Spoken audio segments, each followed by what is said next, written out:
Hi, this is Karen Rands. I'm going to talk about the value proposition black hole in a little bit greater detail than I did in my 1-minute Instagram video intro for the Compassionate Capitalist coffee break.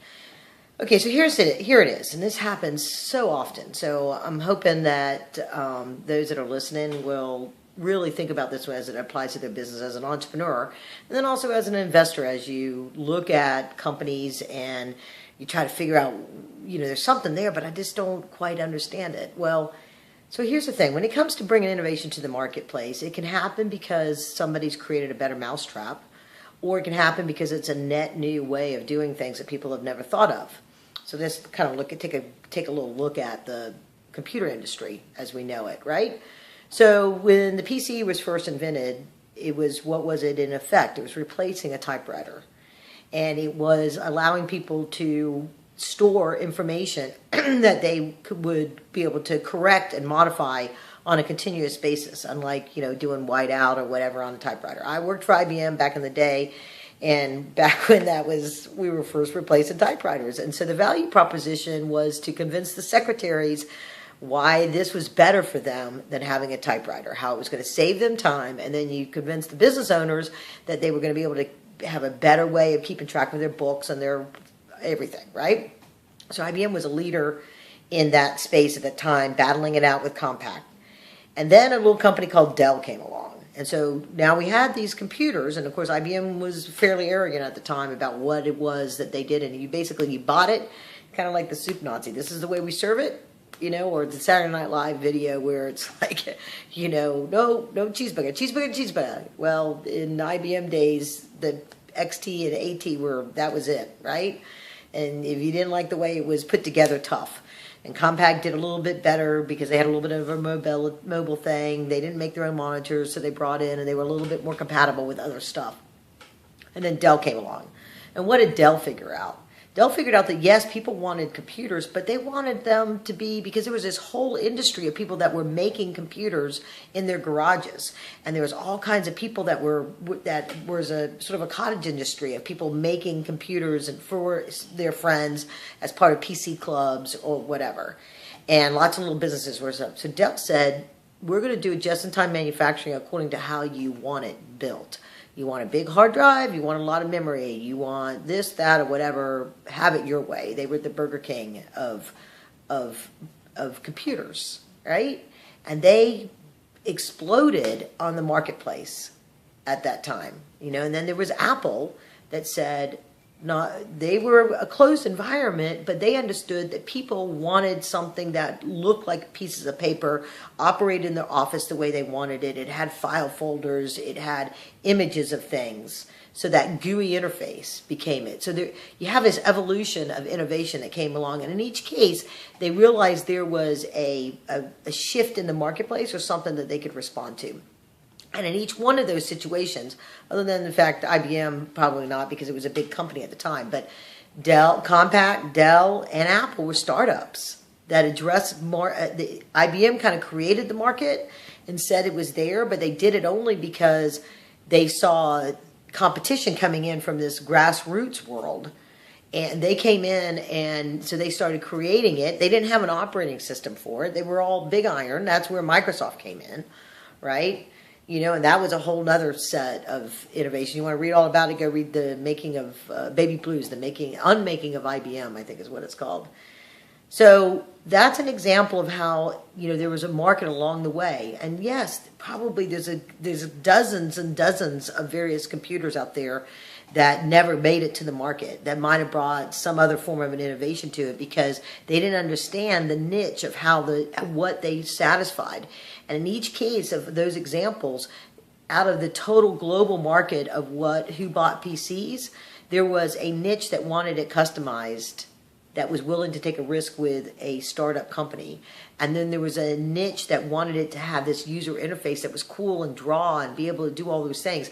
And in those cases, in Apple continues to this day to be an innovator because they've had this core philosophy and belief of whatever was on that screen was going to be humanly oriented to the way people communicate and work and live their lives. And so they continued to be that innovation. So when an entrepreneur struggles with finding investors, oftentimes it is because they don't understand their true marketplace and who's going to buy it. They have realized a need in the marketplace because it's something that they want or they think it's good.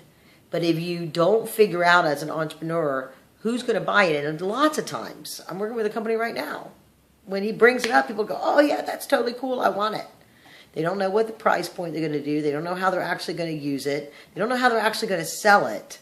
So they don't understand their value proposition in the marketplace. And then investors are like, cool idea, but it's not a company. You don't know how, you couldn't sell the first one tomorrow if I gave you the money to do it. And for the company to be able to say, oh, I'll figure that out once you give me the money to build my product.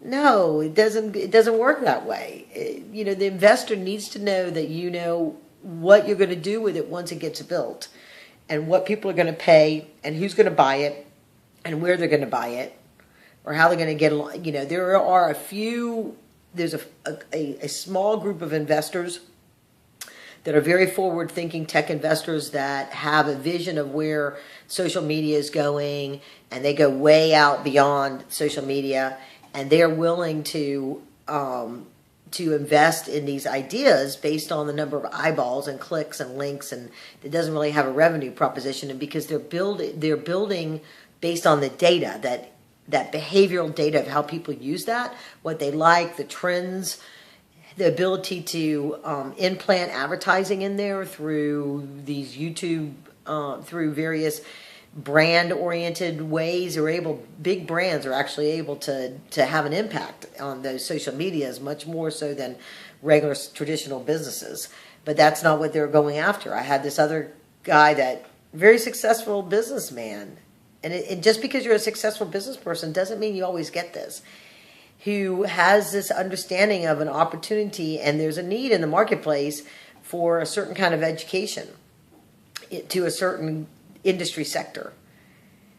But his business model is based on an assumption that there's, let's say, 50,000 potential people to buy this education. But his stats show that he has a conversion rate of about 3%. But his business model is based off of getting like 90% of that 50,000. And so investors that he knows, and they respect him because he's a successful businessman, want to help him, but they're very reluctant to continue to actually stroke the check. He's being very frustrated with not getting people to strike the check, because when I pushed him on, you need to go out and validate your marketplace. You need to get some of those people that you did the test market to actually buy. You need to get one of these companies to say that they will test market it, or they will bring it in and do it for 100 people or something, even if you have to do it for free or for a discounted rate. It's a significantly discounted rate to get them in. You've got to do that to validate your marketplace and figure out how you're going to make money at this, besides doing it in the model that you think, build it and they will come. And he sends me emails all the time with these other things from like Snapchat, and why Snapchat gets so much money, or some of these other ones that get a lot of money to invest, and he doesn't understand it because he's got a tangible product he's spent a lot of his own money developing, but he can't get any investors to help him take it to market because he doesn't understand his value proposition in the market and how he's going to convert into sales.